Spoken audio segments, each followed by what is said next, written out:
So Forest progressed to the knockout phases of the Europa League in a fashion that only Forest can come up with. It finished Forest 1, Fenerbahçe 2, or aka Forest 4, Fenerbahçe 2 on aggregate. Let's get into the video.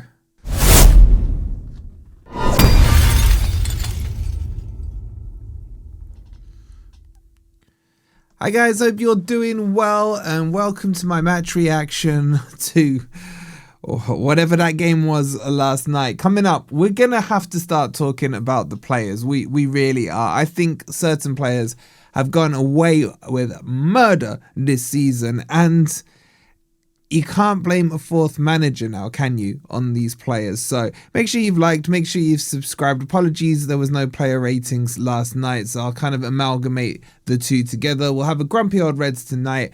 And also, if I can, I'll get the draw done for you guys live as well. So please do subscribe and turn those notifications on. I don't really know where to start. I'm going into that match, I was like talking to, shout out to Jay, shout out to Titch while they were here doing the kitchen stuff. It was like, will Forest do a Forest? And I hate the fact that there's a phrase Forest doing a Forest. And we're both, all of us are like, no, I can't happen. It's not going to be a Yeovil. It's not going to be a Stoke. It's not going to be a Swansea, Blackpool. The list goes on and on, right? No, but it felt like that as soon as it happens. And I think a lot of us have PTSD when it comes to these Forest scenarios where only Forest can snatch defeat from the jaws of victory. And it felt to God like those players were trying to do that yesterday. I think the attitude of the players was a bit too entitled going into that game. I was 3-0 up, man. Even we can't mess this up. And an early goal and a penalty straight after half time. And suddenly everyone's butthole is twitching up because mine was just off like that.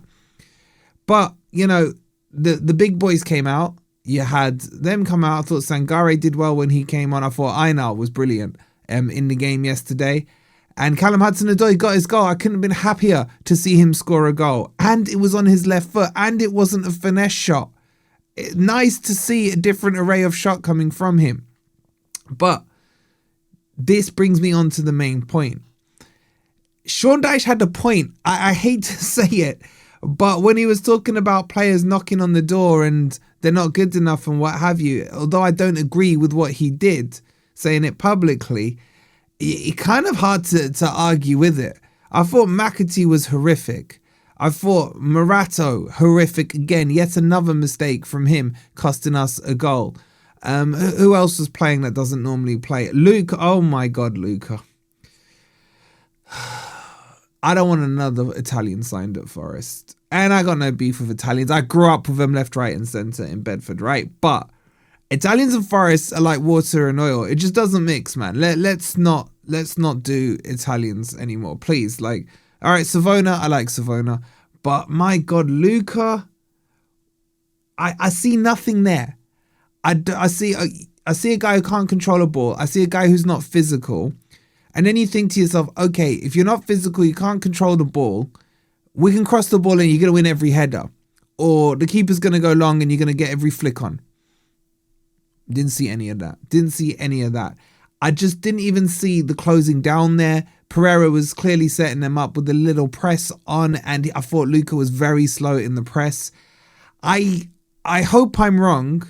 And I don't think it matters if I'm right or wrong because we don't have to buy him. That's the key to this. He's an option to buy.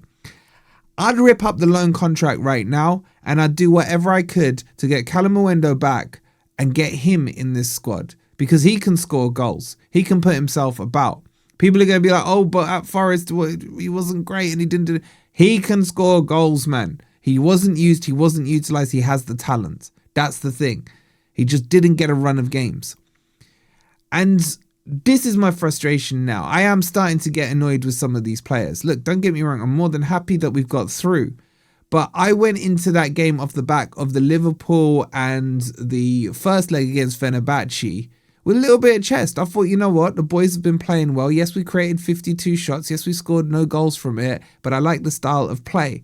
And I'm coming away from this game, and if I'm being honest with you, I'm looking ahead to the Brighton game, and I'm thinking to myself, where are the goals coming from? This is still a huge problem for us. Jesus should have scored. Hutchinson should have scored at the end. There's no composure in that final third from 90 to 95% of this team. Even Anderson, I love Anderson. He's clearly one of our best players, if not one of the best players we've had since we've been back in the Premier League. But his composure in front of goal was poor yesterday. His passes were overhit a few times. Murillo's were really overhit yesterday. There was some real stinker performances out there. And it just worries me. It worries me because we've done better in the Europa League than we have in the Premier League. And we're not going to get that time and space in the Premier League against Brighton. Then we got Man City midweek. Then we got Fulham and Spurs, I think, off the top of my head. We have to get 2 wins out of those 4 games. We have to get this Brighton win. You got to hope that West Ham don't get up points. And that gives us a 2-game cushion on them. Forest is just doing the Forest thing. And I just think we're going to be sat here at the end of April saying we're going to have to beat Newcastle or we're going to have to beat Man U. Or worst case scenario, we're going to have to beat Boringmouth, who we haven't beaten in forever, to stay up. And that worries me. That really does. I can see a scenario where Forest are in the final of the Europa League, getting ready for it. I don't know when it is off the top of my head, but it'll be around the time we face Bournemouth. 1 game will be for survival and 1 game will be for silverware. It's the most Forest thing that could happen this season, and I can see it happening. Well, do I hope it happens? Let me ask you guys. Would you take that scenario? Last day of the season, you beat Bournemouth, you stay up, and you're in the final of the Europa League. You win that, you get silverware. Do you think we come out smiling on both those games or not? Get your thoughts in the comment. Now, I haven't had time to hear Pereira's post-match interview. I'll have a look at it before we do the live streams this evening. But I think he made some key mistakes there, and he's made repeat mistakes that we've seen previous managers make. And that's a little worrying for me. I'm still fully behind him. I like what he's doing. I like his attitude and everything. But there are some alarm bell mistakes that he hasn't learnt from his predecessors. You don't play Murillo at left back. You don't play Morato at centre back. Even as backup, it's scary times to do that. And you gotta realize Luca's a dud. Now he hooked him at half time. That's fine. But his hands are going to be pretty tied. Now, if I'm going to be positive, I thought Jair Cunha was actually pretty good. Yes, he gave away the penalty. I'm not convinced that was a penalty yesterday. But it's nice to see that he got a little bit of game time. He got, we got to assess him. The manager got to assess him and everything else.